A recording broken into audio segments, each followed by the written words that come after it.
I've been asked to share on communion and also on the offering, and these are two subjects that I really love, because the beauty about these subjects is, although they've been taken into, and lots of people have created lots of extra biblical religion around these two things, they actually predate both Judaism and Christianity.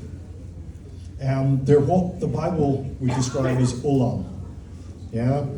Some would describe these as the ancient ways, the things that came before time. And I like to think of these things as the things that will exist after time also, because God has woven them right through. The first instance we hear of these is actually back in Genesis 14. Then Melchizedek, king of Salem, brought out bread and wine.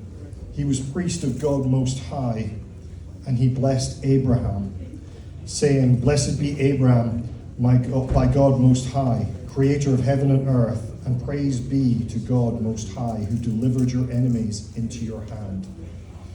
So, for those of you that aren't quite familiar with it, where this takes place, Abraham and Lot had just come back out of Egypt. They'd come back into the Holy Land, and they decided to split up. And Lot had gone and lived outside of Sodom, and then there was a whole group of kings, 9 kings in total, who were all at war, who had been all working together, but then decided, they were going to war. And Lot had been taken as the spoils of part of this war that was going on.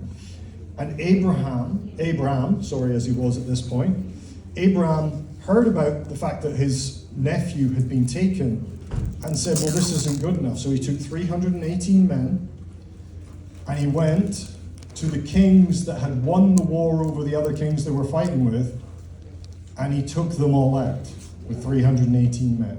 And he freed Lot and he brought him back, and he was coming back. So where this first takes place in the Bible, a victory has just occurred.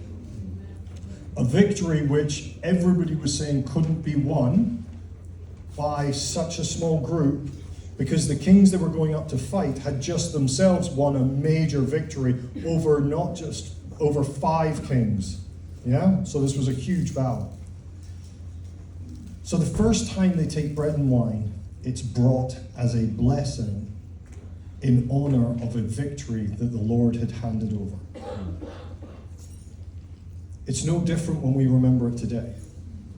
We come to remember a victory that took place. We come to remember his victory. Amen. A victory we could not have won without him. Amen. So I encourage you, as we take the bread and the wine, remember 2 things. It's his victory. Amen. But we get to bask in the glory of that victory. And 2, you cannot take communion. It has to be given to you as a blessing. And in taking it, you have blessing to you. So let's just consume this together and remember his victory and his blessing that flows as a result.